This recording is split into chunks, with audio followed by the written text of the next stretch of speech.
মুহাম্মদুর রাসূলুল্লাহ সাল্লাল্লাহু আলাইহি ওয়াসাল্লাম বলেছেন, কিয়ামতের ময়দানে আল্লাহর কসম করে বলছি, সেদিন জাহান্নামীদের ভীষণ কষ্ট হবে আর জান্নাতীদের জন্য অত্যন্ত আসান হবে, অবস্থাটা খুবই আরামের হবে। নবীজি বলেন, এক ফরজ নামাজ, এক ওয়াক্ত ফরজ নামাজ আদায় করতে যে সময়টুকুন লাগে, কিয়ামতের মাঠের এই সময়, এত বড় বিরাট লম্বা সময়, জান্নাতীদের জন্য এরকম হালকা হয়ে যাবে। সুবহানাল্লাহ। হযরত আবু সাঈদ খুদরী রাদিয়াল্লাহু তাআলা হাদিস কেন বর্ণনা করেছেন, এক ওয়াক্ত নামাজ, একটা ফরজ নামাজ পড়তে যতটুকুন সময় লাগে, এতটুকুন সময়ের ভেতরে জান্নাতীদের কারবার শেষ হয়ে যাবে। সুবহানাল্লাহ বিহামদি। আর ওদের কারবার তো শেষই হবে না। وَيَوْمَ تَشَقَّقُ السَّمَاءُ بِالْغَمَامِ وَنُزِّلَ الْمَلَائِكَةُ تَنزِيلًا। ওরা ফেরেশতা দেখতে চায়, সেদিন আসমান সমূহ বিদীর্ণ হয়ে মেঘ পুঞ্জ বেরিয়ে আসবে, আত্মপ্রকাশ করবে, তার ভেতর থেকে ফেরেশতারা ক্রমাগত নাজিল হতে থাকবে। আর অবস্থাটাই হবে, আল মুলকু ইয়াউমাইযিল হাক্কু লির-রাহমান ওয়া কানা ইয়াওমান আলাল কাফিরিনা আসীরা। আর সেদিনে বাদশাহী হবে কেবলমাত্র রহমানেরই। ওয়া কানা ইয়াওমান আলাল কাফিরিনা আসীরা। আর সেই কিয়ামতের দিন, সেই সময়টা হবে কাফেরদের জন্য বড়ই কঠিন। এখানে কিয়ামতের কিছু কথা বলা হচ্ছে, কিছু আভাস দেওয়া হচ্ছে যে আসমান সমূহ বিদীর্ণ হয়ে মেঘ পিণ্ড বেরিয়ে আসবে এবং তার থেকে ক্রমাগত ফেরেশতারা নাজিল হতে থাকবে। আল্লাহর হাবিব বলেছেন, কেউ যদি কিয়ামতের দৃশ্য দেখতে চায়, সেজন্য সূরা ইজা শামসু কুবিরাত ওয়াইজা সামাউন ফাতারাত, ইজা সামাউন শাক্কাত, এই সূরাগুলি যেন পড়ে, তাহলে কিয়ামতের দৃশ্য তার চোখের সামনে প্রতিভাত হবে। কিয়ামতের দৃশ্যটা আসলে কেমন হবে, সেই সূরাগুলি তেলাওয়াত করলে সে বুঝতে পারবে। যেমন আল্লাহ পাক বলছেন, ইজা সামাউ ফাতারাত ওয়া ইযাল কাওয়াকিবু তাফারাত وَإِذَا الْبِحَارُ فُجِّرَتْ وَإِذَا الْقُبُورُ بُعْثِرَتْ। যখন আকাশসমূহ চূর্ণ বিচূর্ণ হয়ে যাবে আর তারকাসমূহ বিক্ষিপ্ত হয়ে পড়বে, সমুদ্র মহাসমুদ্রগুলি দীর্ণ বিদীর্ণ হয়ে যাবে, কবরগুলি সব উদ্গীরণ করে দেবে, তার মধ্যে যা আছে সে সবগুলি। আবার আল্লাহ পাক বলেন, ইযা শামসু কুবিরাত ওয়া ইযান নুজুমু কাদারাত ওয়া ইযাল জিবালু সুয়্যিরাত। সূর্য যখন ঢেকে যাবে, তারকাগুলি যখন বিপর্যস্ত হয়ে যাবে আর পাহাড়গুলি যখন চালিয়ে দেওয়া হবে, এই দৃশ্য তোমরা দেখতে পাবে।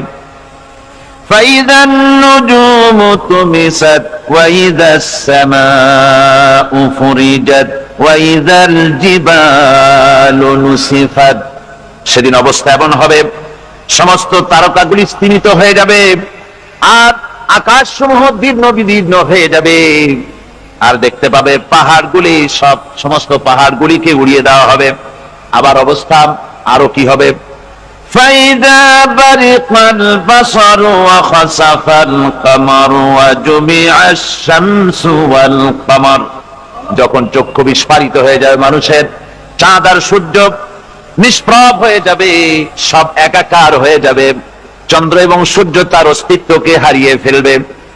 শুধু তাই নয়, وَحُمِلَتِلْ الْأَرْضُ وَالْجِبَالُ فَدُكَّتَا دَكَّةً وَاحِدَةً।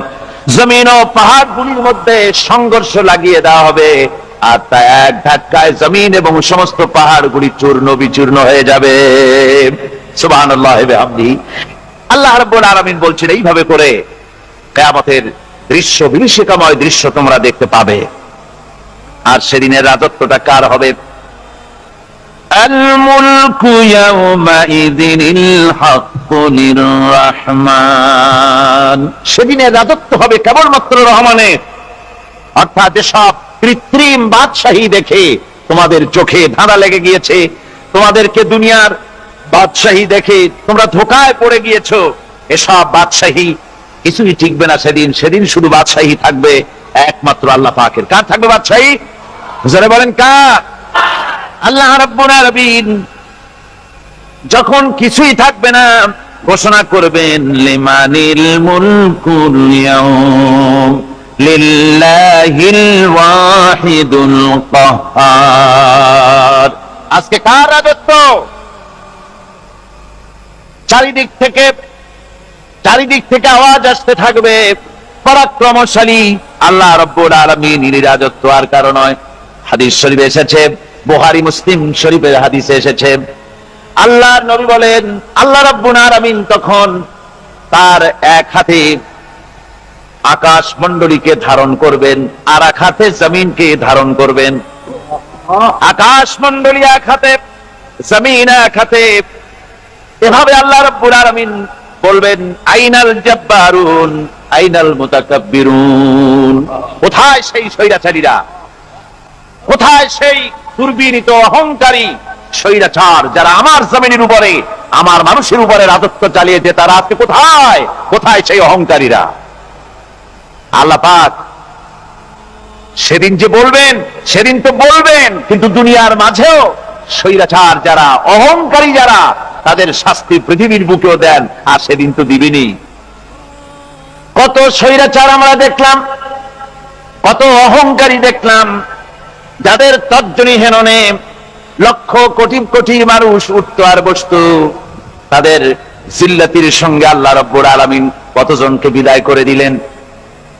ফুলের মালা নিয়ে কুলাতে পারে নাই, পা থেকে শুরু করে গলা পর্যন্ত ফুলের মালা দিয়া ডুবাই দিল ভক্তরা। আবার আল্লাহ রাব্বুল আলামিন এমন শাস্তি দিলেন, ফুলের মালার পরিবর্তে জুতার মালা নিয়ে জেলের মধ্যে ঢুকাইয়া দিলেন। ঠিক কিনা গান?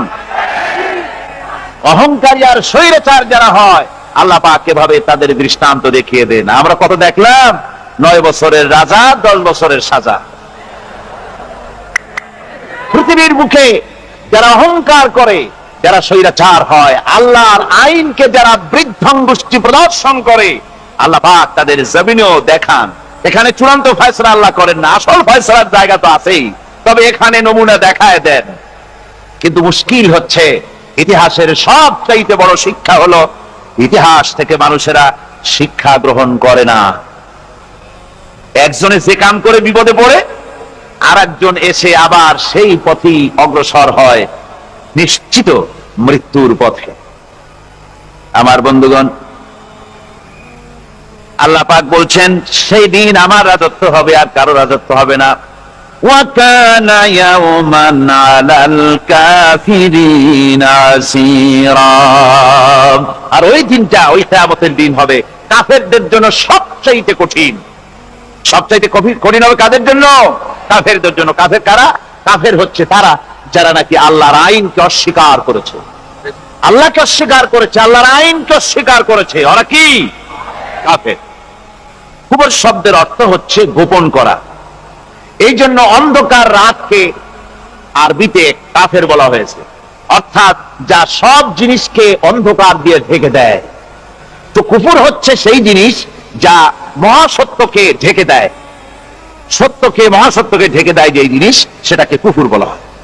আর এই কাফের অন্ধকারে ঘুরে মরে, সে কোন আলোর খোঁজ পায় না।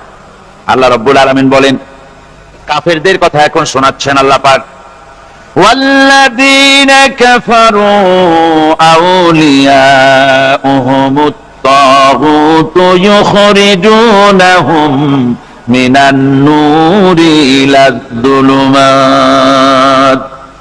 যারা কাফের, যারা কুফরি অবলম্বন করেছে, তাদের সাহায্যকারী আর পৃষ্ঠপোষক হচ্ছে তাগুত।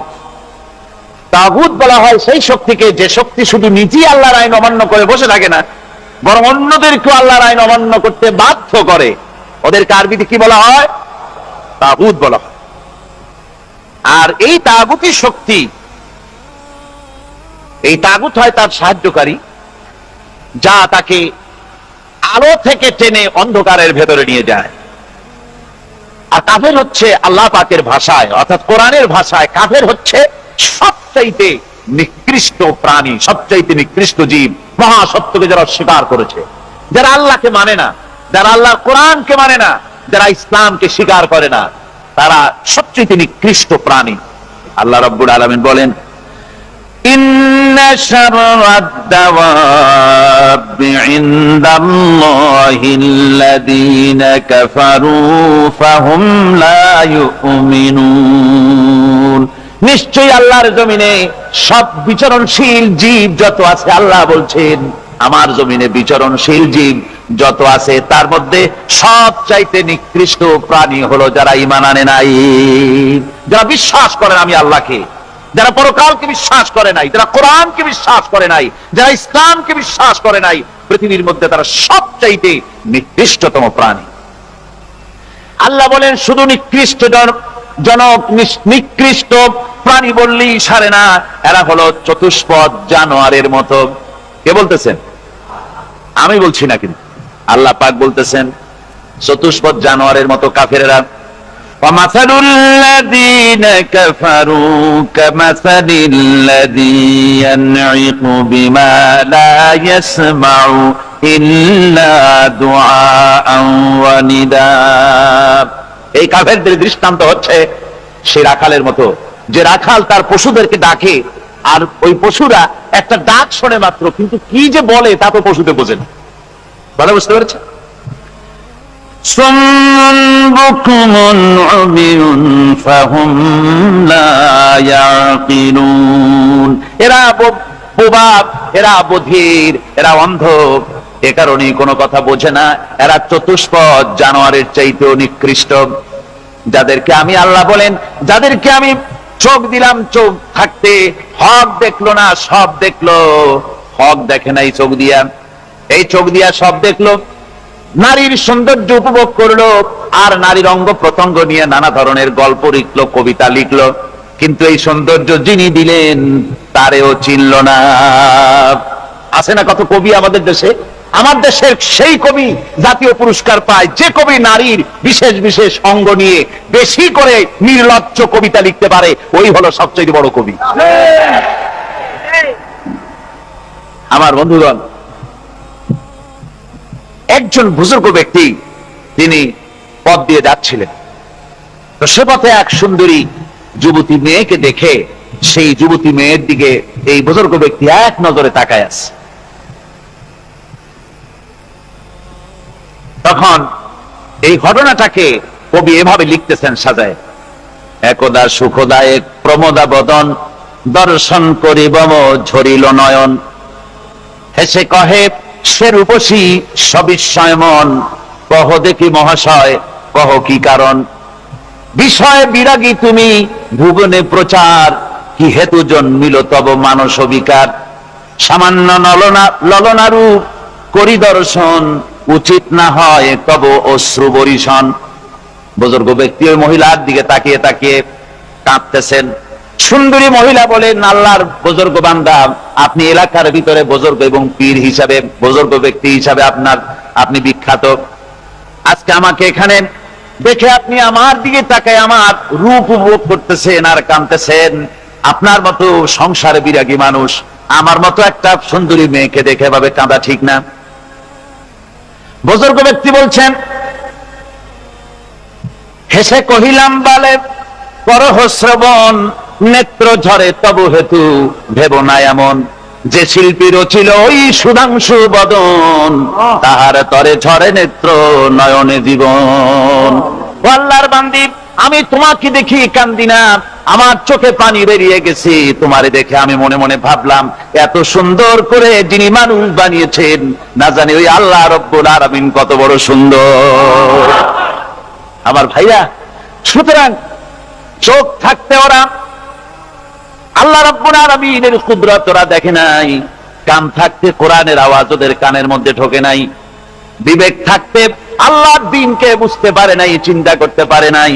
আল্লাহ রাব্বুল আলামিন বলেন, উলাইকা কাল্লানাম, এরা হলো চতুষ্পদ জানোয়ার, বালহুম আদাল, শুধু জানোয়ার না, জানোয়ারের চাইতেও নিকৃষ্ট।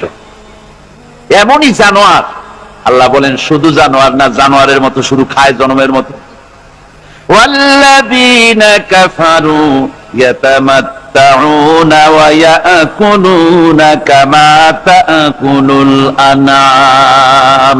এই কাফেরগুলির কাম শুধু ফুর্তি করা, গান বাজনা, নাটক, গল্প, এই সব কাজ তাদের। নামাজ নাই, রোজা নাই, আল্লাহর চিন্তা নাই, তাহাজ্জুদ নাই, পরহেজগারি নাই, শুধু গান আর নাচ। দেখেন না ফুর্তি। এই যে 1 জানুয়ারি রাত 12টার সময় আমার ঘুম ভেঙে গেল, এই যেখানে আমি ছিলাম, বিকট আওয়াজ। আমি মনে করলাম পাশের বাড়ি বুঝি ডাকাত পড়ছে। পরে বাড়িওয়ালা আমাকে বললেন যে ডাকাত না, বোধহয় এই নিউ ইয়ার সেলিব্রেট হচ্ছে, নতুন বৎসর উদযাপন হচ্ছে, বোমা দিয়ে শহরবাসীর আরামের ঘুম হারাম করে এগুলি করা হচ্ছে। এ তো গেল 1 জানুয়ারি। আর যখন আমাদের নিজেরটা যখন আসে, অর্থাৎ 1 বৈশাখ, তখন দেখছেন অবস্থা 1 বৈশাখে। এবছর আমাদের দেশে 1 বৈশাখে ঢাকায় যে দৃশ্য আমি টিভির মধ্যে দেখলাম, তাতে আমার মনে হয়নি যে 12 কোটি মুসলমানের দেশে রাজধানীতে এই দৃশ্য হচ্ছে। আমার মনে হচ্ছে এটা বুঝি কলকাতা অথবা অন্য কোন শহর হবে। আমি দেখলাম সমস্ত যুবক যুবতী, নারী পুরুষ, বিভিন্ন বয়সের লোক সব একসঙ্গে রাস্তায় নেমেছে, নাচতেছে। তার মধ্যে বুদ্ধিজীবী আছে, শিক্ষিত লোক আছে, সমানে নাচতেছে। আর তাদের মুখোশ পরা, বানরের মুখোশ, কুকুরের মুখোশ, শূকরের মুখোশ, ঘোড়ার মুখোশ, পাপিশিয়ালের মুখোশ, এই মুখোশ পরে এভাবে নাচতেছে। আমি চিন্তা করলাম নববর্ষের সাথে কুত্তার মুখোশের সম্পর্ক কি? নববর্ষের সাথে পাপি শ্রীগালের মুখোশের সম্পর্ক কি? তাহলে ওরা কি বলতে চায় যে আগামী বছরটা আমরা কুত্তার ভূমিকায় অ্যাক্টিং করব, অথবা শ্রীগালের মতো ধূর্তামি করব জাতির সাথে? তারপরে কি করলো? সকাল বেলায় যুবক যুবতী 1 বৈশাখ সূর্য উদয়ের আগে রমনা লেকের পাড়ি গিয়ে সব দাঁড়িয়েছে বাসন্তী রঙের শাড়ি পরে। তারপরে সেখানে দাঁড়িয়ে সূর্য উদয়ের পানে তাকিয়ে সকাল বেলায় ভাবে করজোর করে বলছে, এসো হে নববৈশাখ, স্বাগতম হে নববৈশাখ। অলক্ষে বোধহয় এটা শুনে বলতেছে, বাবাজিরা আমারে ডাকতেছো, অপেক্ষা করো, আমি আসতেছি। আমারে ডাকতেছো, আমি আসতেছি, কোমরে গামছা বেঁধে আসতেছি, 225 মাইল স্পিডে আসতেছি, 30 ফুট উঁচু জলোচ্ছ্বাস নিয়ে আসতেছি, নববৈশাখের মজা সাত চাকায়। আমার ভাইরা, মুসলমান নববর্ষ উদযাপনের সাথে মুসলমানের কিসের সম্পর্ক? মুসলমান যদি এই দিন উদযাপনই করে, তাহলে তাকে করতে হবে ফজরের নামাজ পড়বে। মুসলমান নববর্ষ উদযাপন করবে, ফজরের নামাজ পড়বে, তারপরে কোরআন শরীফ তেলাওয়াত করবে, দরুদ শরীফ পড়বে, আল্লাহর দরবারে হাত তুলে বলবে, রব্বুনা রাব্বিন, 1 বছর পার করে দিলাম, নাফরমানি ছাড়া কিছুই তো করি নাই, বিগত বছরে যা করেছি মাফ করে দাও, আগামী বছরটা গোটা জাতি আর দেশের জন্য কল্যাণকর মঙ্গলময় করে দাও। এটাই তো বলা উচিত ছিল নাকি? বলে তা না করে, তা না বলে, বৈশাখের পরিচালককে না দেখে সরাসরি বৈশাখকে আহ্বান করা হয়েছে। আর বৈশাখ আহ্বান করার মজা জনমের মতো দেখাই দিয়েছে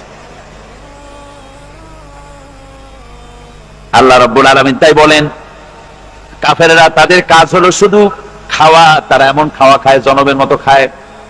ইয়াকুলুনা কামা তাকুলুল আনাম, জানোয়ারে যেমন খায় ওই রকম খায়। তার মানে খায়, একটু বিসমিল্লাহ কয় না, খায় যখন ছেড়ে দেয় তখন আলহামদুলিল্লাহ বলে না, বাহাত দিয়ে খায়, আবার বাহাত দিয়ে খায়।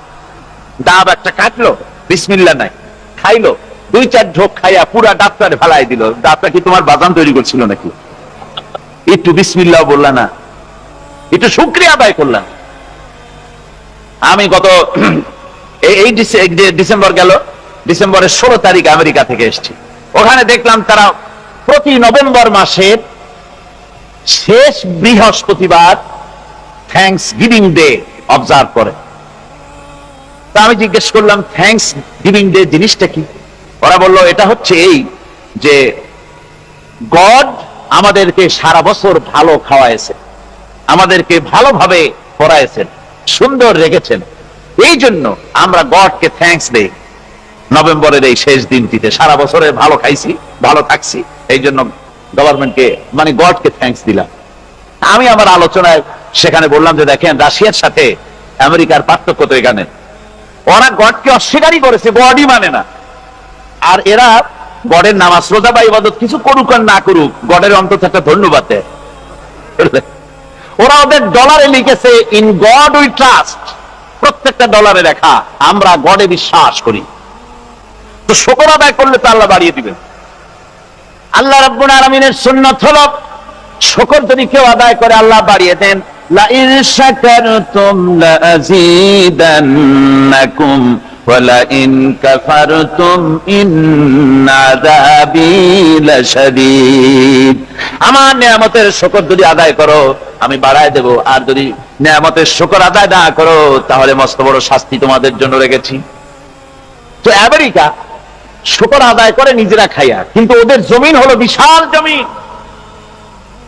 আমি কয়েকবার গিয়েছি এবং বহু স্টেট সফর করেছি। ওদের জমিন এত ফার্টাইল, জমিনে যদি রীতিমতো তারা ফসল ফলাতো, এই ফসল সারা দুনিয়ার দরিদ্র ভূভুক্ষ জনতাকে খাওয়াইয়া বাঁচাইতে পারত। কিন্তু ওরা তা করে না। ওরা করে কি? ওরা মুনাফার হার, বাজার দর ঠিক রাখার জন্য নির্দিষ্ট পরিমাণ জমিনে ফসল ফলায়, কিন্তু জমিন এতই উর্বর, ওদের মেজারমেন্ট করা, মাপ করা, হিসাব করা ফসল হয় না, ফসল হয় বেশি। তখন বাড়তি ফসলকে তারা প্রতি বছর লক্ষ লক্ষ টন আলু আর গমকে তারা সমুদ্রে নিক্ষেপ করে। তাদের আলু এবং গম সেই সময় তারা নিক্ষেপ করে সমুদ্রে যখন ইথিওপিয়া, সুদানে মানুষ না খেয়ে মরছে। পৃথিবীর বিভিন্ন দেশে মানুষ ক্ষুধার যন্ত্রণায় যখন চিৎকার করছে, আর তাদের এই চিৎকারে আকাশ বাতাস ভারী হয়ে যাচ্ছে, তখন ওরা এই কামটি করছে। তাই আমি ওই প্রথম দিন বলেছিলাম যে রাশিয়া যেমন খান খান হয়েছে, অস্তিত্ব বিলুপ্ত হয়েছে আল্লাহর সাথে নাফরমানি করার কারণে। আপনারা বলতে পারেন কমিউনিজম কি একটা সহজ ব্যাপার? একটা বিরাট শক্তি। পৃথিবীর বুকে কত দেশ তারা ডমিনেট করতেছিল, কোন যুদ্ধ নাই, কোন রক্তপাত নাই, বিনা ধাক্কায়, বিনা বাতাসে, বিনা ঝড়ে বিশাল মহিরুহু চিৎপটাং। এটা হলো কেন? কেন হলো রাশিয়ার এই দশা? আমি লালদিঘির ময়দানে বলে গেছিলাম, আমি চিন্তা করে যেটা পাইছি সেটা হচ্ছে দুনিয়ার সমস্ত মতবাদ আল্লাহকে কোনো না কোনো প্রকারে স্বীকার করে। তার কথা মানুক আর না মানুক, আছে একটা কিছু, এতটুকুন বলে যে আল্লাহ আছেন বা গড আছে বা একটা কিছু আছে। কমিউনিজম, সমাজতন্ত্র হলো পৃথিবীর একমাত্র নিকৃষ্ট মতবাদ, যে মতবাদ সরাসরি আল্লাহকে অস্বীকার করেছে, বলেছে আল্লাহ নাই, দেয়ার ইজ নো গড। তারা ধর্মকে আফিম বলেছে। আল্লাহ পাক তাই কোন যুদ্ধ ছাড়া, কোন মারামারি ছাড়া, কোন রক্তপাত ছাড়া এই বিশাল শক্তিকে উৎকারে উড়িয়ে দিলেন, তুলার মতো হয়ে। গোটা রাশিয়া তুলার মতো হয়ে, পেঁজা তুলা, ধোনা তুলার মতো হয়ে সব উড়ে চলে গিয়েছে, অস্তিত্ব বিলুপ্ত হয়ে গিয়েছে। কিন্তু আমাদের দেশের খুচরা কমিউনিস্টরা এখনো স্বপ্ন দেখে। ওই যে কালকে বলেছি, তারা বলে কলমের খোসা এটা এখনো নষ্ট করা যাবে না, এটা এখনো চালু করা হবে। এখনো চীনে আছে, এখনো কিউবায় আছে। ওই কিউবা থেকে, চীন থেকে ফিদেল কাস্ট্রোর একটু আওয়াজ শোনে, চীন থেকে মিস্টার ব্যাং না কি জানি না, ব্যাং, এর আওয়াজ শোনে, আর তাই মনে করে এ বুঝি সমাজতন্ত্রের বিজয়ের গান। না, চীন থেকে আর কিউবা থেকে যে আওয়াজ আজকে উঠতেছে, এই আওয়াজ সমাজতন্ত্রের বিজয়ের আওয়াজ নয়, এটা হলো সমাজতন্ত্রের মরণ যন্ত্রণার গোঙানির আওয়াজ। কাজী এরা দুনিয়ার বুকে শুধু আনন্দ এবং ফুর্তি করে, আল্লাহর হককে, আল্লাহকে চিনতে তারা ব্যর্থ হয়েছে। আল্লাহ রাব্বুল আলামিন বলেন, অবিশ্বাসীদের কৃতকর্ম, তাদের কাজগুলি, তাদের কর্মফল সব নিষ্ফল হয়ে যাবে। ওয়াল্লাযীনা কাফারু আমালুহুম কাসারাবিন বিকিআতিন ইয়াহসাবুহুল যামআনু মা। আল্লাহ পাক বলেন কাফের যারা অবিশ্বাসী, যারা যারা আমাকে অস্বীকার করেছে, অবিশ্বাস করেছে, তাদের আমলগুলি হলো মরুভূমির মধ্যে মরীচিকার মতো। মরুভূমির মরীচিকা, মানুষ যখন মরুভূমির ভিতর দিয়ে যায়, পানির পিপাসা লাগে, দূরে দেখে পানি চিকচিক করতেছে, আর ওই মরীচিকা যেটাকে সে পানি মনে করেছিল, হাত্তা ইযা জাআহু লাম ইয়াজিদহু শাইআ, যেটাকে সে পানি মনে করে ছুটতেছিল, যখন কাছে গেল আল্লাহ পাক বলেন কিছুই সেখানে পায় না, শুধু মরীচিকা, বালু আর বালু। এরকম করে যারা আমার দিনকে অস্বীকার করেছে, আমাকে অস্বীকার করেছে, তারা যত ভালো কাজ করুক আর যাই করুক না কেন, তাদের কৃত কর্মগুলি এভাবে সব নিষ্ফল। এ হলো এক কথা। 2 নম্বরের কথা হলো, ওরা মনে করেছিল সমাজতন্ত্র শান্তি দেবে, কমিউনিজম শান্তি দেবে, সোশ্যালিজম শান্তি দেবে, ক্যাপিটালিজম শান্তি দেবে। এই শান্তির চিন্তা করে অগণিত মানুষকে হত্যা করে সমাজতন্ত্রের রাজত্ব যখন কায়েম করলো, 70 বছরও চলে গেল, তারপরে তারা দেখলো হাত্তা ইযা জাআহু লাম ইয়াজিদহু শাইআ, কিচ্ছুই পেল না। তারা ক্ষুধার যন্ত্রণায় মরলো, কাপড় নাই, খাবার নাই। তারা ওই রাশিয়া থেকে, চেকোস্লোভাকিয়া থেকে, যুগোস্লাভিয়া দিয়া, রোমানিয়া থেকে, হাঙ্গেরি এবং পোল্যান্ড আর মঙ্গোলিয়া থেকে, সেখানে সমাজতন্ত্র তাড়াতে আমরা যাই নাই। আমরা সেখানে সমাজতন্ত্রের বিরুদ্ধে তাফসীর করি নাই, ব্যাখ্যা করি নাই, বক্তব্য রাখি নাই। ওই সব দেশ থেকে সমাজতন্ত্র তাড়াইছে কে? তারা তাড়িয়েছে? না না, ওরা নিজেরাই, সেই দেশের জনগণই এটাকে উৎখাত করেছে তাদের জমিন থেকে। আল্লাহ পাক বলছেন যারা আমার দিনকে, আমার বিধানকে যারা অস্বীকার করবে, তারা এই অস্বীকারী অবস্থায় যদি মৌত হয়, আমার সমাজতন্ত্রী কোনো ভাই যদি এই মাহফিলে থাকেন, কমিউনিস্ট কোনো ভাই যদি মাহফিলে থাকেন, তাহলে শুনুন আল্লাহ কি বলতেছেন। আল্লাহর দিনকে, আল্লাহর কোরআন পূর্ণাঙ্গ জীবন বিধান, অর্থনীতি আছে, সমাজনীতি আছে, রাজনীতি আছে, কথা যারা বিশ্বাস করে না, কোরআনকে শুধুমাত্র নামাজ, রোজা, হজ, যাকাত আর বেহেশত দোজখ যারা মনে করে, জীবন ব্যবস্থা মনে করে না, এই অবস্থায় যদি মারা যায়, আল্লাহ রাব্বুল আলামিন বলেন ইন্নাল্লাযীনা কাফারু ওয়া মাতু ওয়া হুম কুফফারুন উলাইকা আলাইহিম লানাতুল্লাহি ওয়াল মালাইকাতি ওয়ান নাসি আজমাইন। আল্লাহ রাব্বুল আলামিন বলেন আমাকে অস্বীকার করার অবস্থায়, আমার দিনকে, বিধানকে অস্বীকার করার অবস্থায় যদি মৌত হয়ে যায়, তাহলে আল্লাহ, ফেরেশতা এবং तमाम পৃথিবীবাসীর অভিসম্পদ তার উপরে হতে থাকে, লানত হতে থাকে। খালিদিনা ফিহা লা ইউখাফফাফু আনহুমুল আযাবু ওয়া লা হুম ইউনজারুন। এই অভিসম্পদ অবস্থায় তারা সব সময় লিপ্ত থাকবে, না তাদের আযাবকে কমায় দেওয়া হবে, আর না তাদের কোন রকম অবকাশ দেওয়া হবে।